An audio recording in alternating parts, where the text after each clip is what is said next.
Firman Tuhan hari ke-321, 16 November tahun 2024, Injil Markus pasal 1 ayat 32, perikop, Yesus menyembuhkan orang banyak. Firman Tuhan pada hari ini, di hari yang ke-321, tanggal 16 November 2024, diambil dari Injil Markus pasal 1 ayat 32 dengan perikop Yesus menyembuhkan banyak orang. Sebagai nats ayatnya, menjelang malam setelah matahari terbenam, dibawalah kepada Yesus semua orang yang menderita sakit dan yang kerasukan setan. Bacaan pagi yang dari Ester pasal yang keempat ayat 15 sampai dengan 17. Ester memenuhi permintaan Mordekai. Bacaan malam yang dari Mazmur pasal 136 ayat 24 sampai dengan 26. Doa syukur dari Daud, kasihnya kekal abadi. Firman Tuhan pada hari ini dari 3 bagian yang kita lihat. Pertama, ayat harian. Yang kedua adalah bacaan pagi. Dan yang ketiga, bacaan malam. Kita gabung jadi satu kesatuan. Sebagai pedoman kita dalam bulan November, selalu kita mengambil topik, yaitu mengasihi dengan kasih Kristus. Yohanes pasal 13 ayat 35. Dengan demikian semua orang tahu bahwa kamu murid-muridku, jikalau kamu saling mengasihi. Inilah ucapan daripada Yesus kepada pengikut-pengikutnya melalui Injil Yohanes. Ciri khas pengikut Yesus apabila saling mengasihi. Di luar itu masih belum dikatakan sebagai murid Yesus.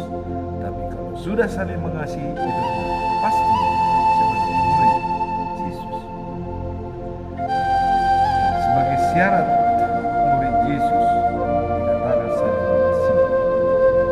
Apa makna dan pesan moral dari perikop ini? Ayat 13 pasal 13 ayat 35. Sebagai murid Yesus, ayat ini menekankan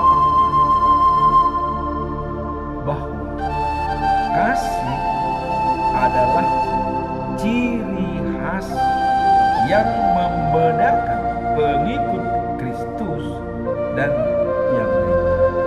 Jadi ada ciri khas. Kasih adalah pengikut Kristus dan yang lainnya belum tentu memiliki kasih. Ketika kita mengasihi sesama, kita tidak hanya mendemonstrasikan kasih Allah. Jadi kalau kita mengasihi sesama, kita tidak hanya mendemonstrasikan kasih Allah, tetapi juga menunjukkan kepada dunia siapa kita sebagai muridnya. Jadi menunjukkan kepada dunia siapa kita sebagai muridnya. Nah, kemudian kasih yang dimaksud di sini lebih dari sekedar perasaannya. Ia harus tercermin dalam tindakan nyata yang mencerminkan kesetiaan kita kepada Kristus. Jadi kasih yang dimaksud di sini lebih dari sekedar perasaan, melebihi daripada perasaan. Tetapi ia harus tercermin dalam tindakan nyata, melakukan, menjalankan, ya, yang mencerminkan kesetiaan kita kepada Kristus. Jadi menjalankan kasih itu secara nyata itu menggambarkan bahwa kesetiaan kita kepada Kristus. Maka dikatakan murid-murid Yesus apabila saling mengasihi.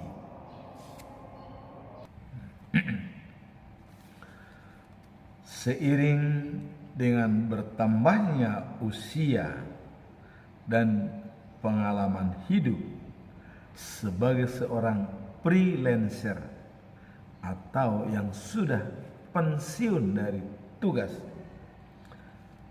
kesempatan untuk mewujudkan kasih kepada sesama semakin banyak. Ya, artinya semakin mendapat kesempatan. Tindakan kasih, ya, yang tahu dan Kristus, kasihan kasih dari Kristus dapat membawa dampak positif bagi orang lain dan menginspirasi mereka untuk mengenal Kristus lebih dalam. Jadi tindakan kasih, ya, yang tulus dan konsisten dapat membawa dampak positif bagi orang lain dan menginspirasi mereka untuk mengenal Kristus lebih dalam. Jadi dengan menunjukkan kasih itu kepada di luar pengikut Yesus, orang lain akan tertarik dengan hal tersebut sehingga dia bisa menjadi pengikut Yesus dan percaya. Nah, sekarang kita masuk dalam perikop hari ini, yaitu Markus 1 ayat 32. Yesus menyembuhkan orang banyak setelah matahari terbenam. Nah, jadi pada waktu itu datanglah kepada Yesus semua orang yang menderita sakit dan juga kerasukan setan. Nah, kita lihat sebelum matahari terbenam, ya, pada waktu pagi dan siang hari, Yesus dan pengikut-pengikutnya meninggalkan rumah ibadah dan pergi ke rumah Simon dan Andreas. Nah, kemudian ikut dalam rombongan mereka adalah Yakobus dan Yohanes. Kenapa mereka pergi ke rumahnya Simon? Karena, ya, ibu mertua Simon sedang sakit demam dan berada di tempat tidur, tidak bisa bergerak, demamnya sangat tinggi. Jadi waktu itu Yesus dan muridnya masuk ke rumah itu. Kemudian Yesus, ya, berilah tentang hal itu. Dan Yesus menyembuhkan ibu mertua daripada Simon. Ya. Jadi dengan datang ke rumah tersebut, ya, ke rumah Simon, dan memegang tangannya, lalu menolong orang itu bangkit, kemudian dia sembuh. Nah, bisa melakukan aktivitasnya sehari-hari. Nah, kemudian setelah dipegang tangan daripada ibu mertua Simon, ya, dan penyakitnya pun hilang, dan ia pun langsung bisa melayani mereka di dalam rumah tersebut. Nah, kemudian setelah itu petang harinya, setelah berhari dengan mereka, orang itu ada di rumah mertua Simon. Jadi pada waktu petang hari, orang banyak mengetahui bahwa Yesus ada di rumah mertua Simon, ya, ada di rumah Simon, dan menyembuhkan mertua yang sakit demam. Nah, maka orang tahu kalau Yesus ada di rumah mertua Simon. Nah, maka biasa apabila mendengar, oh ya, Yesus ada di sana, maka orang-orang membawa kepada Yesus, ya, semua orang yang sakit. Jadi semua orang yang sakit dibawa kepada Yesus, dan juga adalah yang kerasukan roh jahat. Jadi seluruh penduduk kota itu, ya, bertemu di hadapan Yesus. Artinya dengan mengetahui bahwa Yesus ada di sana, mereka semua berbondong-bondong datang ke tempat itu. Lalu Yesus menyembuhkan banyak orang yang menderita kesakitan dan bermacam-macam penyakit, dan mengusir roh jahat. Dan Yesus tidak mengizinkan roh jahat itu berbicara, ya, sebab mereka tahu siapa dia. Jadi roh jahat itu tahu siapa Yesus, maka tidak diberikan untuk bicara, supaya tidak membuat suasana gaduh, ya, karena banyaknya yang kerasukan setan dan yang diobati pada saat itu. Nah, sekarang kita lihat apa pesan moral, ya, dari perikop ini, dan apa makna yang tercantum dalam ayat 32 Markus pasal 1. Ayat ini menunjukkan, ya, momen penting ketika Yesus, ya, selesai menyembuhkan mertua Simon yang sakit demam.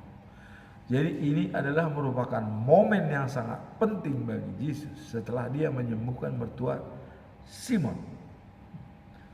Maka datanglah orang banyak kepadanya dengan berbagai penyakit, ya, dan ada hubungan masalah spiritual, yaitu kerasukan setan.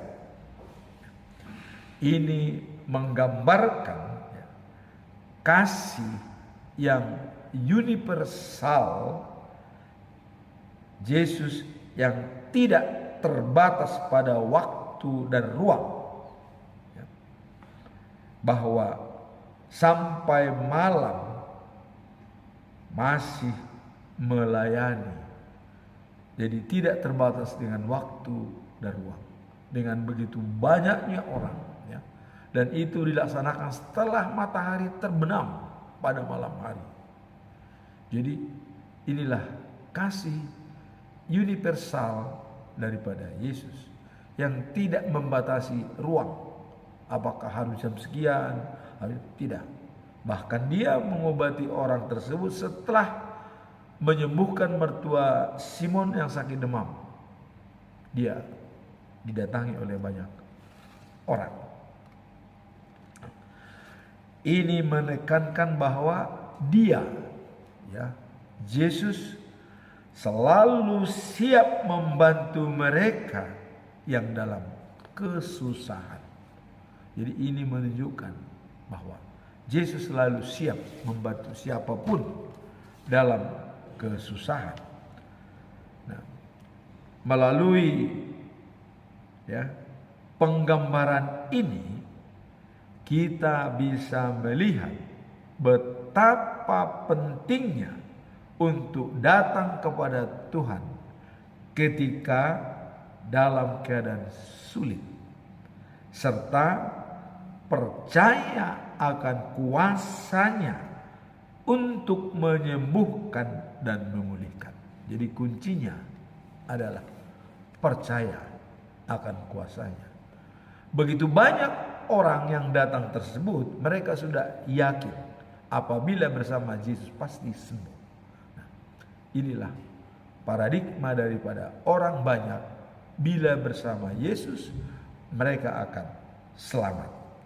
Nah, dalam konteks ini yang lebih luas, ya, perikop ini menggambarkan kita tentang pentingnya iman dan harapan di dalam Allah. Jadi ini menggambarkan bahwa pentingnya, ya, iman dan harapan. Jadi dikatakan kita yakin dan percaya dan juga ada harapan untuk menyelesaikan masalah yang kita hadapi, apakah penyakit, apakah kerasukan setan, ya. Nah, ini kalau kita lihat dalam 1 Korintus pasal 13 ayat 13 dikatakan, ya, ada 3 yang tetap di dalam diri manusia. Pertama adalah iman, kedua adalah pengharapan, dan ketiga ada kasih. Jadi iman dan pengharapan tersebut diyakini mereka kepada Yesus, yakin dan percaya, maka mereka datang untuk memohon bantuan kepada Yesus, baik yang bermacam-macam penyakit maupun yang kerasukan setan, ya, dikuasai oleh roh-roh jahat. Nah, ketika orang itu datang kepada Yesus, mereka menunjukkan keyakinan bahwa dia dapat melakukan perkara besar dalam hidup mereka. Inilah keyakinan daripada orang-orang yang datang kepada Yesus, bahwa Yesus pasti bisa menyelesaikan masalah. Maka jangan pernah ragu, minta bantuan dan datang kepada Yesus. Pasti diselesaikan dengan baik dan hasilnya akan menggembirakan kita. Dasarnya adalah iman, percaya, dan pengharapan yang teguh akan kasih karunia daripada Yesus. Nah, ini, ya, menunjukkan kita untuk tidak hanya mencari Tuhan untuk kebutuhan pribadi kita, tetapi juga untuk saling mendukung dan mendoakan satu sama lain. Jadi dengan banyaknya orang itu, mereka bersepakat untuk saling mendoakan dan meminta pertolongan kepada Tuhan Yesus ya.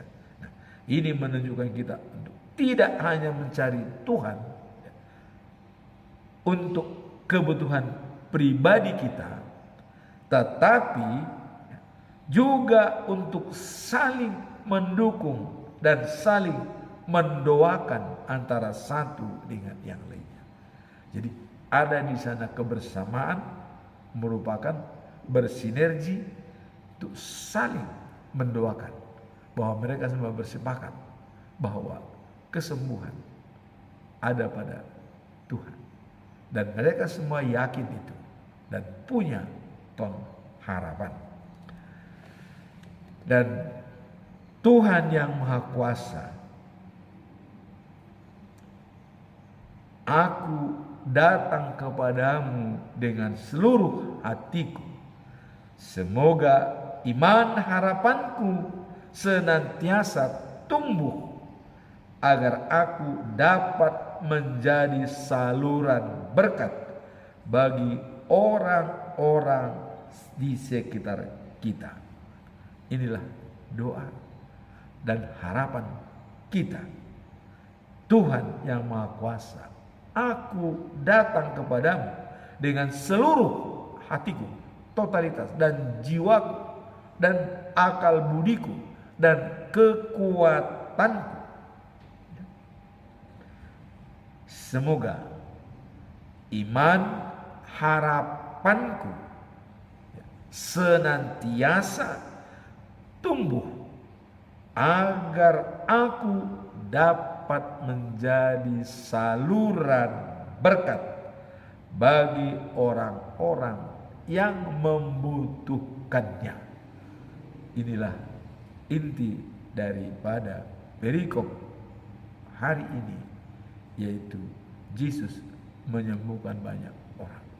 Dengan akibat itu, kita wajib menjadi saluran berkat karena sudah disembuhkan oleh Yesus dan dipulihkan oleh Yesus.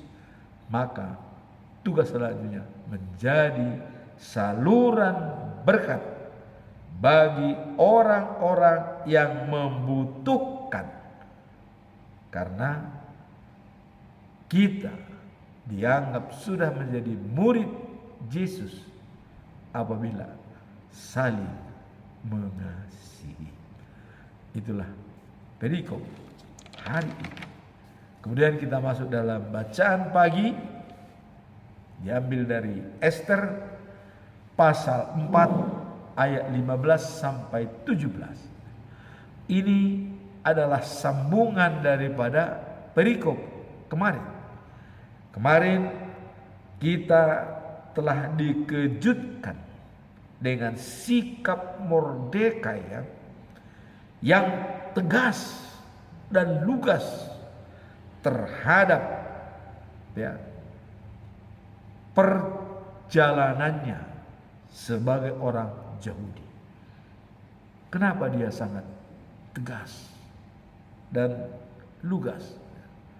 Pada saat dia berada di pintu gerbang dan Ester menanyakan kepada dia, dan Ester memberikan pakaian supaya jangan pakaian kabung, karena apabila ada berpakaian kabung tanpa diundang oleh raja, menurut undang-undang Persia itu bisa dihukum mati. Sehingga Ester mencoba memberikan baju, tapi Mordekai tidak menginginkan baju, tidak mau dia. Nah, kemudian setelah itu tidak mau menerima apa yang diberikan oleh Ester. Ester sangat galau. Terus bagaimana ini? Nah, kemudian setelah disampaikan oleh petugas daripada Ester, pelayan-pelayannya, bahwa dia tidak mau menerima. Lantas apa maunya? Nah, kemudian dikatakan kepada dia, Mordekai, apabila kau tetap berada di situ, itu bisa kena hukuman mati dengan undang-undang daripada Persia.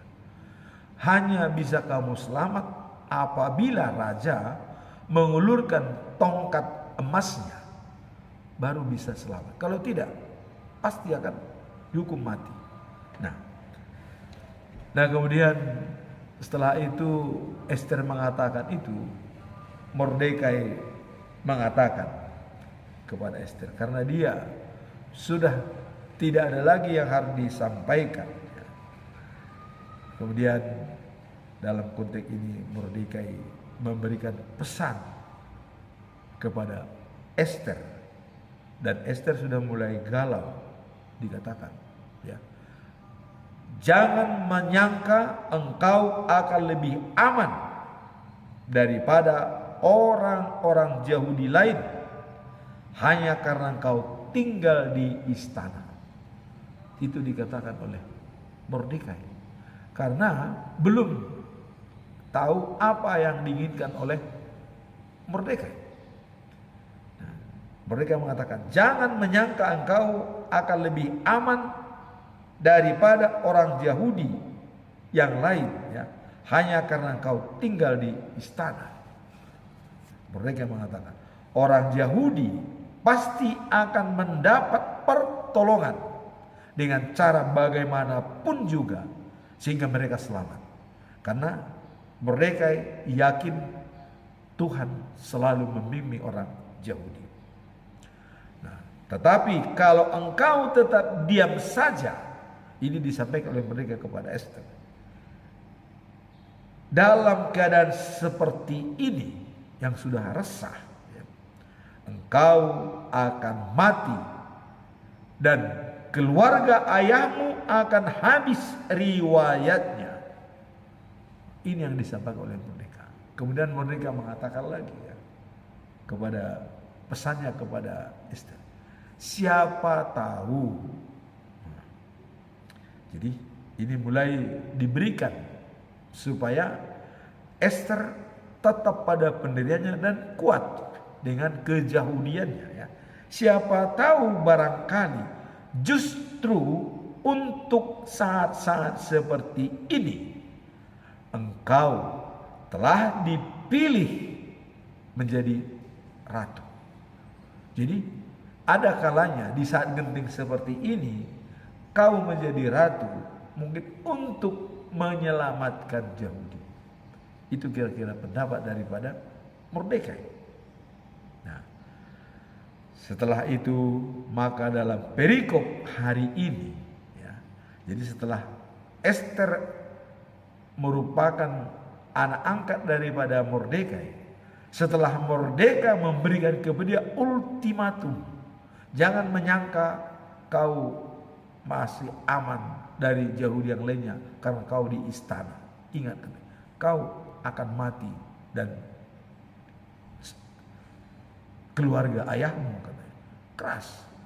Nah kemudian dikatakan lagi, siapa tahu pada peristiwa ini kau dipilih jadi ratu, ini bisa menjadi penyelamat. Nah, kemudian perikop hari ini Ester mengirimkan berita kepada Mordekai. Jadi Ester mempertimbangkan dengan sangat banyak dan punya keberanian yang hebat, ya. Dan dia mendapat suatu ilham dari Tuhan. Maka Ester mengatakan, oke, kalau begitu, katanya, kumpulkanlah semua orang Yahudi yang ada di Susan untuk berdoa kepada saya. Jadi kumpulkan semua orang Yahudi yang ada di Susan. Susan itu adalah ibu kota daripada Persia. Kumpulkan semua supaya mereka berdoa kepada saya. Ini yang dikatakan oleh Ester. Nah, kemudian dikatakan, jangan makan dan minum selama 3 hari 3 malam.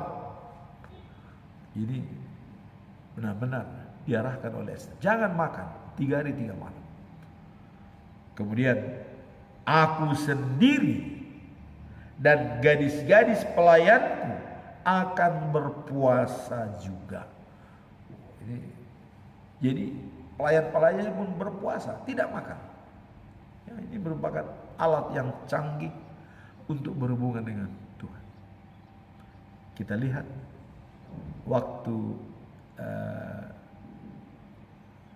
Ninipe, ya, yaitu yang oleh Yusuf, ya, ke Ninipe, bahwa Ninipe mau dihanguskan.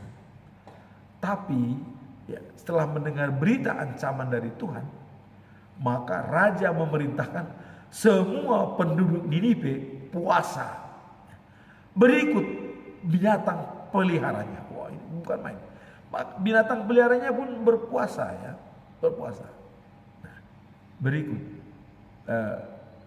rakyatnya, karena ancaman dari Tuhan akan dihancurkan Ninibe apabila tidak bertobat, maka mereka berpuasa. Nah, maka ya, Yunus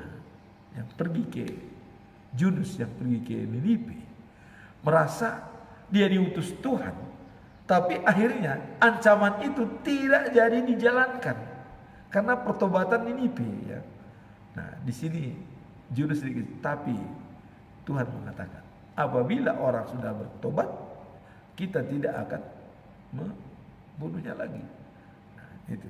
Nah, walaupun Yunus dalam keadaan kecewa, tapi dia tetap memang kasihnya kekal dan abadi. Itulah yang kita lihat dalam tindakan Tuhan. Apapun dilakukan terhadap semua orang, kasihnya kekal dan abadi. Nah, kembali kita dalam perikop ini. Jadi, aku sendiri, kata Ester, puasa. Dan juga gadis-gadis pelayanku semua puasa 3 hari 3 malam. Nah, kemudian setelah itu aku akan menghadap raja. Jadi setelah didoakan dan dia puasa, dia akan menghadap raja. Meskipun itu melanggar undang-undang Persia. Wah, jadi Ester sudah mengantisipasi, walaupun itu melanggar undang-undang di Persia, tapi dia siap menanggung risiko mati atau hidup. Inilah kekuatan yang hebat dari Ester, dengan adanya penegasan dari Mordekai bahwa kau akan mati apabila kau diam saja. Ester merasa tertarik. Saya siap mati, tetapi tolong bantu saya dalam doa, kata. Dan kita berpuasa. Maka dijalankan oleh Ester. Dia akan menghadap raja walaupun itu melawan undang-undang Persia, tapi dia siap untuk mati. Kalau aku harus mati karena itu, biarlah aku mati. Wow. Ester yang sangat prihatin, dan dia mendengarkan apa kata daripada ayah angkatnya Mordekai. Dan mendengar hal itu, Mordekai sadar kalau Ester juga peduli dan ikut bertanggung jawab, ya, atas keprihatinan terhadap orang Yahudi. Lalu Mordekai pergi dan melakukan semua yang diperintahkan oleh Ester. Jadi pergi dia dan dilakukan perintah itu oleh Ester. Kemudian setelah Mordekai pergi, apa yang terjadi dalam situasi yang sangat genting ini? Nah, jadi pada hari ketiga, ya, waktu Ester puasa, Ester, ya, mengenaikan pakaian ratunya. Dia memakai pakaian ratunya. Dan dia pergi ke halaman dalam istana. Dia pergi ke halaman dalam. Coba, memakai pakaian kerajaan, pakaian ratu ke dalam istana. Berdiri di depan, ya, birahi, di depan serambi balerung. Jadi ada di sana balerung, dia berdiri di depannya. Ya, berdiri. Setelah dia memakai pakaian ratu, dia berdiri. Lantas raja sedang duduk di atas tahta yang menghadap ke pintu itu. Jadi percis raja duduk di tahtanya dan menghadap pintu di mana Ester ada berdiri di situ. Raja melihat Ester setelah hari ketiga puasa ya. Nah, ketika ia melihat Ratu Ester berdiri berdiam di luar ya, di luar tahtanya, raja malah merasa sayang kepadanya dan mengulurkan tongkat emasnya. Jadi ciri khas daripada raja apabila dia sayang kepada orang, tongkat emasnya itu diulurkan. Kemudian Ester maju, dipeganglah ujung daripada tongkat emasnya. Setelah dipegang, raja pun bertanya, "Ada apa, permaisuriku? Apa yang kau inginkan, katakanlah." Meskipun, wah ini jadi memang raja kalau sudah sayang ya seperti itu. Meskipun kau minta setengah dari kerajaanku, akan kuberikan juga. Jadi kalau kau minta setengah dari kerajaanku, akan kuberikan juga. Wah ini begitu hebat ya. Wewenang ratu itu bisa kuat ya. Jadi itulah sosok daripada permaisuri Ester yang sangat dihargai oleh Raja Ahasiweros ya. Nah kemudian Ester menjawab, kalau Baginda berkenan. Dia tidak langsung menunjukkan apa permintaan Mordekai, apa keluh kesah, dia tidak. Dia bawa dulu dia di alam suasana yang memang enak. Dan ada saatnya untuk menyampaikan itu. Tidak disampaikan langsung permintaan Mordekai. Itulah hebatnya orang yang sangat diplomasi. Walaupun sudah ada di benak dia akan disampaikan, tapi dia tidak menyampaikan. Dia hanya mengatakan, kalau Baginda berkenan, hendaklah malam ini Baginda dan Haman datang ke perjamuan yang hamba adakan untuk Baginda. Jadi dia membatasi orang yang datang, hanya raja dan Haman yang membuat keputusan kontroversial yang membinasakan bangsa Yahudi. Jadi tidak ada yang lain. Raja, Haman diundang perjamuan malam yang diadakan oleh Ester. Ya memang seorang ratu, dia bisa mengadakan perjamuan siapa aja. Dan ada anggur, ada makanan yang enak ya.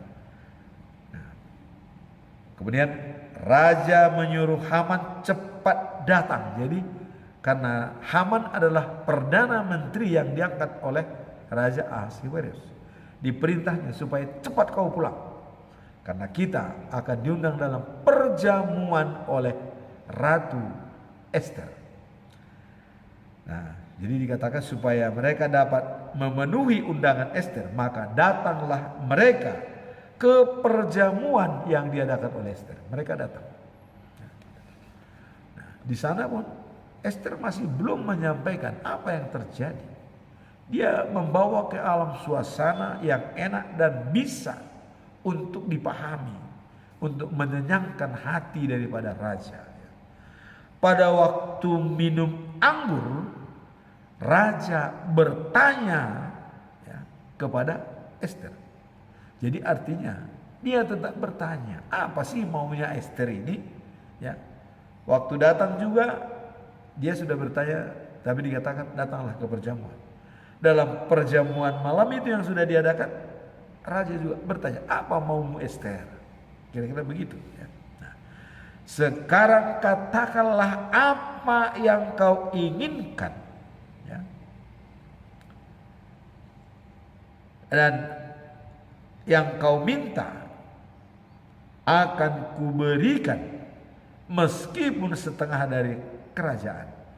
Jadi apa yang kau inginkan, ya, katakanlah. Di sini sudah disampaikan oleh raja kepada Ester. Tapi Ester masih belum menyampaikan apa yang disampaikan oleh Mordekai. Dia masih mencoba melumerkan raja dan mencoba mengambil cara lain. Nah, dikatakan Ester menjawab, kalau Baginda berkenaan mengabulkan permohonanku, hendaklah Baginda dan Haman. Jadi tetap Baginda Raja dan Haman datang lagi ke perjamuan yang hamba adakan besok malam. Jadi ini 2 hari diminta datang lagi ke perjamuan besok malam. Raja masih tetap bertanya-tanya, apa maunya Ester ini? Sehingga setelah itu nanti pada perjamuan itu hamba akan mengajukan permohonan hamba kepada Baginda. Tentu Baginda Raja pasti, karena sudah ditanya apa maunya dan dia juga ingin tahu apa maunya Ester. Maka Ester mengatakan, pada saat itu nanti saya akan menyampaikan permohonan apa yang terbaik. Jadi memang dalam situasi diplomasi yang hebat, walaupun sudah ada di benaknya dan sudah tercium, tapi dia tidak menyampaikan secara vulgar. Dia membuat lagi persilaan. Baginda datang lagi besok perjamuan. Haman juga datang berdua. Coba. Nah, kemudian Haman berniat untuk membunuh Mordekai. Jadi sudah ada niat jahat daripada Haman. Haman pulang dari perjamuan pesta Ester dengan hati yang riang gembira. Dia sangat gembira, seolah dia merasa terhormat karena hanya berdua yang diundang oleh ratu ke perjamuan tersebut, yaitu Perdana Menteri dan Raja Ahasiweros. Mereka hanya berdua diundang. Jadi dia sangat riang gembira, tapi dalam benak dia Mordekai harus dihukum mati supaya semua rencananya mulus. Nah, kemudian tetapi ketika di pintu gerbang istana, ia melihat Mordekai yang tidak bangkit untuk memberi hormat kepadanya. Ia menjadi marah sekali. Jadi di pintu gerbang itu ada Mordekai yang sudah berpakaian dia mungkin sudah selesai puasanya, ingin melihat bagaimana tindakan daripada Ester sebagai anak angkatnya dan dianggap sebagai anak kandung sendiri. Berpapasanlah dengan Mordekai dan Haman. Dan pada waktu itu Mordekai tidak bangkit.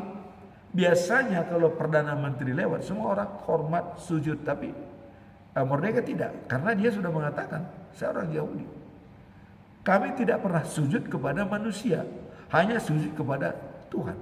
Dia tidak dihormati. Nah, akhirnya Haman sangat marah sekali karena tidak memberi hormat. Namun ia menahan diri, kemarahan itu tidak dilampiaskan, dia menahan diri dan pulang ke rumahnya. Dia menahan diri, tidak melampiaskan. Setibanya di rumah, ia menyuruh teman-temannya datang dan meminta Zeres, istrinya untuk duduk-duduk bersama mereka. Jadi supaya ada lobi-lobi di antara mereka. Jadi teman-temannya dan juga istrinya duduk-duduk, menenangkan pikiran setelah dia marah terhadap Mordekai yang tidak mau hormat kepada dia. Lalu Haman membual kepada mereka dan menyombongkan kekayaannya. Jadi dia membual dan menyombongkan kekayaannya, banyaknya anak-anak, lelakinya, kedudukan penting, yang diterimanya dari raja. Dan ya, pangkatnya yang jauh lebih tinggi daripada pegawai-pegawai lain. Jadi dia menyombongkan diri, ya, pangkatnya dan juga kekayaannya, karena dia jadi sudah mengatakan bahwa hanya saya dan raja dipanggil oleh ratu dalam perjamuan itu, dan diharapkan akan besok akan bertemu kembali. Nah, katanya pula bahkan Ratu Ester pun ya, hanya mengundang aku dan raja ke perjamuan yang diadakannya bagi kami, dan besok malam kami diundangnya lagi. Jadi dia menyampaikan kepada istrinya dan juga teman-temannya kebanggaannya bahwa dia satu-satunya yang berpangkat tinggi, diangkat oleh Raja Ahasiweros, ya. Dia Perdana Menteri di samping pegawai-pegawai lainnya. Nah, tetapi dikatakan, ya, semua itu tidak berarti. Jadi walaupun dia sudah mengatakan menyombongkan diri dengan kekayaan segala macam, segalanya dimiliki, dikatakan itu tidak berarti selama masih kulihat Mordekai orang Yahudi itu duduk di pintu gerbang istana. Keresahan daripada Perdana Menteri Haman disampaikan kepada istrinya dan juga kepada teman-temannya. Harta saya, anak saya, pangkat itu tidak ada artinya kalau saya melihat Mordekai berada di pintu istana. Jadi sudah harga daripada Mordekai dibandingkan dengan kekayaan semuanya dari Haman, ya, dibandingkan. Nah, kemudian mendengar itu, istri dan semua teman-temannya mengusulkan demikian. Jadi karena Perdana Menteri ini sudah mengatakan tidak ada artinya harta itu, maka istri dan teman-temannya mengusulkan demikian. Suruh saja membuat tiang gantungan setinggi 22 meter. Lalu besok pagi-pagi mintalah izin kepada raja untuk menggantung Mordekai pada tiang itu. Dengan demikian kau dapat pergi ke perjamuan itu dengan hati yang tenang. Jadi diusulkan oleh istri dan teman-temannya, buatlah tiang gantungan.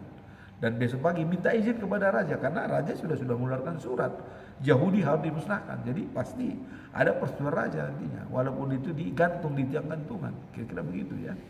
Nah, usul itu baik sekali menurut pendapat Haman. Jadi Haman tuh setuju. Sebab itu ia pergi menyuruh membuatkan tiang gantungan itu. Jadi dibuatlah tiang gantungan, ya, dan disimpan di depan istana. Itu ada tiang gantungan, ya, dan sengaja tiang gantungan dibuat untuk membunuh Mordekai. Nah, jadi dia sudah membuat tiang gantungan untuk membunuh Mordekai. Dan dia sudah dipengaruhi oleh istri dan teman-teman, karena dia tidak mau, ya, kalau Mordekai masih hidup. Jadi supaya aman, supaya dia besok malam hendak bertemu dengan raja, dan rencananya mereka adalah Mordekai sudah dihukum mati di tiang gantungan. Coba, tiang gantungannya itu tingginya 22 meter, ya, sudah dibuat. Apa yang terjadi setelah ini? Apakah jadi Mordekai digantung atau sebaliknya? Mari kita lihat episode berikutnya untuk hari Senin dalam firman Tuhan hari ke-31 323. Maka tetap mengikuti channel ini supaya tahu apa sejarahnya antara Mordekai dengan Ester di kerajaan Persia dalam rangka penyelamatan bangsa Yahudi supaya tidak punah. Kita tunggu episode berikutnya. Sekarang kita masuk dalam bacaan malam, yaitu Mazmur 136 pasal 24 ayat 26. Doa syukur Daud, kasihnya kekal abadi. Jadi ini tetap diakhiri dengan kasihnya kekal dan abadi. Kemarin telah kita baca ya, negeri mereka yaitu Sion ya, Raja Amori ya, dan Og Raja Baisan ya, dikalahkan Israel di negeri mereka ya, dan negerinya diserahkan kepada Israel untuk diduduki. Nah, semua itu dikatakan kasihnya kekal abadi. Jadi setiap pergerakan yang direstui oleh Tuhan itu semua mendatangkan kasihnya kekal dan abadi. Nah, pada perikop ini yang hari ini ya, juga tetap pernyataan Daud ya, bahwa kasihnya kekal dan abadi. Apa yang kita lihat dalam ayat 24 ya, dibebaskannya kita dari tangan musuh, kasihnya kekal dan abadi. Nah, kemudian setiap makhluk ya diberinya makan. Jadi setiap makhluk, manusia, binatang dan apapun diberinya makan, kasihnya kekal dan abadi. Tetap melaksanakan kasihnya kekal dan abadi. Nah, maka dikatakan terakhir, bersyukurlah kepada Allah penguasa langit, kasihnya kekal abadi. Apa makna dan pesan moral dari perikop ini ya? Mari kita lihat dalam Mazmur 136 ayat 1. Dalam bahasa Inggris dikatakan, give thanks to the Lord for he is good ya. His love endures forever. Artinya, bersyukurlah kepada Tuhan sebab ia baik ya, kasihnya kekal dan abadi. Ayat ini menekankan pentingnya mengucapkan syukur kepada Tuhan yang merupakan sumber dari segala kebaikan dalam hidup kita. Kasihnya kekal abadi. Menjadi mengingat bagi kita bahwa tidak peduli berbagai situasi yang kita hadapi, kasih Tuhan selalu ada pada kita. Maka kita baca Mazmur pasal 50 ayat 23. Orang yang mempersembahkan syukur sebagai korbannya, dialah yang menghormati aku. Dan kepada orang ya yang menyiapkan jalan bagiku, aku akan menunjukkan kepadanya jalan yang baik. Jadi kuncinya adalah mengucap syukur dalam segala hal dan memberikan jalan lapang ke dalam diri kita. Tuhan masuk ke dalam kita sehingga kita akan dituntun oleh Tuhan karena kasihnya kekal dan abadi. Demikianlah firman Tuhan pada hari ini. Kita akan melihat juga perikop selanjutnya dalam hari Senin ya. Dan kalau besok itu adalah khusus khotbah.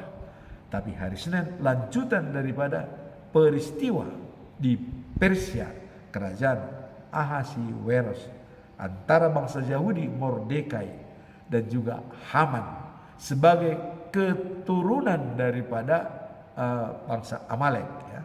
Nah, itulah kita. Demikianlah firman Tuhan, semoga bermanfaat bagi kita. Tuhan memberkati. Amin.